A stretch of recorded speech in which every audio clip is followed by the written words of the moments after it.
مولا بخش چانڈیو صاحب، مصطفیٰ کمال صاحب نے پہلے پریس کانفرنس میں تو صرف اور صرف جو ہے پنجاب کو اور وفاق کی طرف ٹارگٹ کیا کہ جناب ہمارے تو آپ لوگوں سے یہ توقعات تھیں، لیکن پھر جب مریم نواز صاحبہ نے ٹویٹ کی تو اس پہ انہوں نے پاکستان پیپلز پارٹی کو بھی رگڑ دیا اور انہوں نے کہا کہ جی 15 سال سے اگر وہ ہمارے ساتھ اچھا کر رہے ہوتے، ان کا جو حسن اخلاق اچھا ہوتا تو ہم آپ کے پاس پھر لاہور کیوں آتے؟ آپ کیا سمجھتے ہیں کہ یہ پی ایم ایل این کی ایک مطلب کہا سابق وزیر اعظم میاں نواز شریف صاحب نے کہ وزیر اعظم کو بھی وہ کہہ رہے ہیں کہ سب کو ریلیف دیں، لیکن کیا صرف پنجاب کا یہ اناؤنس ہو جانا آپ سمجھتے ہیں کہ یہ ٹھیک نہیں ہوا؟ میں بڑی مدت سے جب سے میں سرگرم ہوں، میں دیکھتا ہوں جب بھی موقع ملا ہے نون لیگ کو پاکستان کی نمائندگی کرنے کا یا پاکستان کی حاکمیت کرنے کا، ایک دن بھی انہوں نے پاکستانی سربراہ یا پاکستانی وزیر اعظم کا چہرہ نہیں دکھایا۔ میرے پروگرام پر ریکارڈ پہ موجود ہے، میں نے میاں صاحب بڑے سے بھی گلہ کی کہ میاں صاحب کبھی تو آپ کا چہرہ پاکستان کے وزیر اعظم کا ہونا چاہیے، آپ نے کبھی بھی نہیں کیا۔ آپ کے سارے ترقیاتی پروگرام، آپ کے سارے عوامی بھلائی کے پروگرام ایک صوبے کے لیے ہوتے ہیں، اور بدقسمتی کے ساتھ پورے صوبے کے لیے بھی نہیں، ایک صوبے پنجاب میں بھی مخصوص علاقوں کے لیے ان کی پالیسی اور ہے، کچھ علاقوں کے لیے پالیسی اور ہے۔ تو ابھی جو انہوں نے فرمایا ہے ان کی صاحبزادی نے، مجھے کوئی اچھا بات نہیں لگا۔ وہ ہمیشہ اپنے سارے پروگرام بہبود، یہ پڑھا لکھا سب پنجاب کے لیے کرتے ہیں، وہ کبھی پاکستان کے ان کے نگاہ میں نہیں ہے۔ میں ایسی بات کہہ رہا ہوں آج آپ کے پروگرام میں، بڑے میاں صاحب کے ذہن میں بھی کبھی متحدہ پاکستان کی ترقی نہیں تھی۔ سب سے بڑا کارنامہ ان کا موٹر وے ہے۔ موٹر وے پاکستان کے لیے ہرگز نہیں، موٹر وے پورے پنجاب میں گھومتا ہے۔ ان کی مالیت زیادہ ہو گئی، ان کے اخراجات بڑھ گئے رستے کے، لیکن اب تو سکھر تک پہنچ گیا مولا بخش چانڈیو صاحب۔ ملک نظر جناب، وہ اس کی بات کی باتیں ہیں، جب تنقیدیں ہوئی، باتیں ہوئی، تب کی بات ہے۔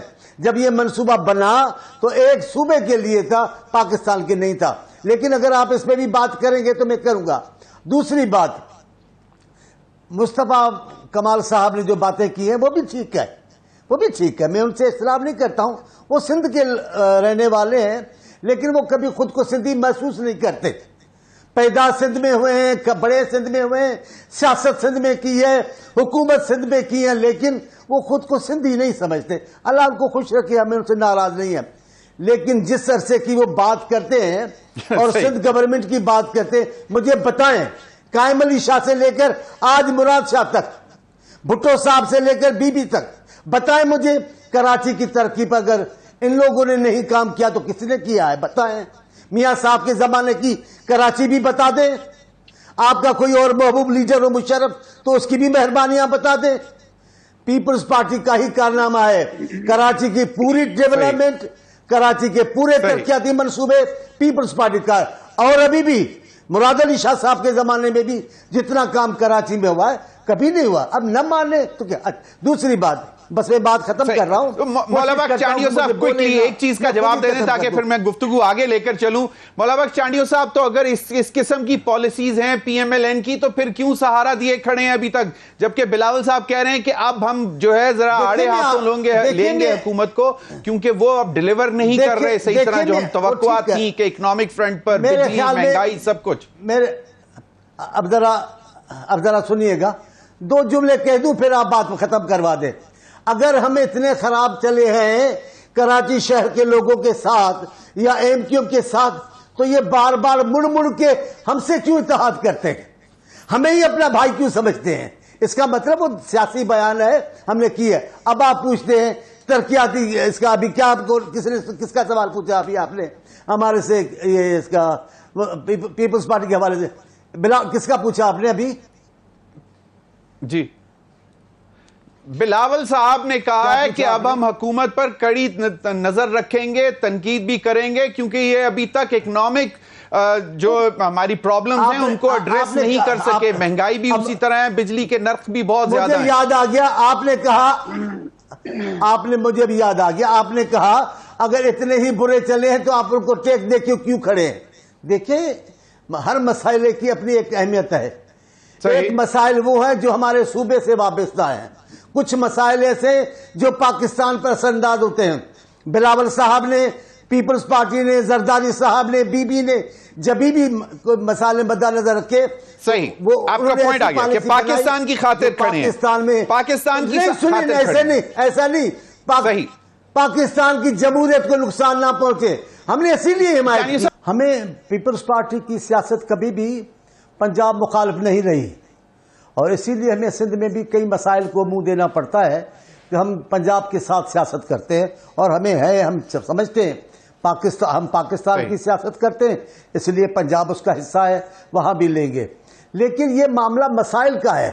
جب مسائل ہوں اور جس علاقے کے ہوں تو وہاں کی نمائندگی کرنی چاہیے. گزشتہ خطرناک ترین سیلاب میں شہباز شریف صاحب نے ہمارے ساتھ وعدے کیے تھے, 1 روپیہ بھی سیلاب زدگان کو نہیں ملا. میرے محبوب چیئرمین بلاول صاحب احتجاج کرتے رہے, میرے وزیر اعلیٰ صاحب چل چل کے تھک گئے, لیکن کبھی ان کا مسئلہ نہیں سنا گیا.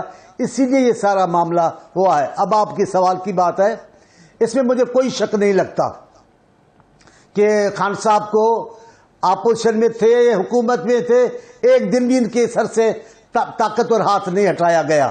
ورنہ 9 مئی کو اور 9 مئی سے پہلے حکومت کے دوران جو انہوں نے فیصلے کیے ہیں, جو انہوں نے زبان استعمال کی ہے, جو طریقہ کار اختیار کیا ہے, وہ پاکستان کی کوئی دوسری پارٹی کر ہی نہیں سکتی. اگر کرتی تو کب کی قصہ پاری نہ ہو چکا ہوتا. 9 مئی کوئی معمولی واقعہ ہے. افواج پاکستان کی ان جگہوں پر حملے ہوئے جن کو کبھی کوئی کسی کو دیکھتا نہیں, جس کے تقدس میں کسی پاکستان کو شک نہیں ہوتا.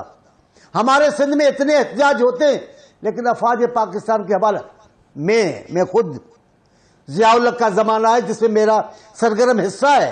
میں کئی بار جیل گیا ہوں, میری ماں بہنیں جیل میں گئی ہیں, لیکن ہم نے افواج پاکستان کو گالیاں نہیں دی, ضیاء الحق کے خلاف بات کی ہے, اور ہم آج بھی ضیاء الحق کے خلاف ہے. تو یہ جو باتیں کی جا رہی ہے, اس کے پیچھے جو خان صاحب نے کیا ہے وہ پاکستان کی بنیادیں ہلانے کے لیے کافی ہے. یہ لب و لہجہ کوئی پاکستان کی حکومت نہیں رکھ سکتی جو خان صاحب نے کیا ہے. ابھی بھی جو خان صاحب کیا ہے میں 9 مئی کا ذمہ دار سمجھتا ہوں. اب بیانات دینے سے کچھ نہیں ہوگا.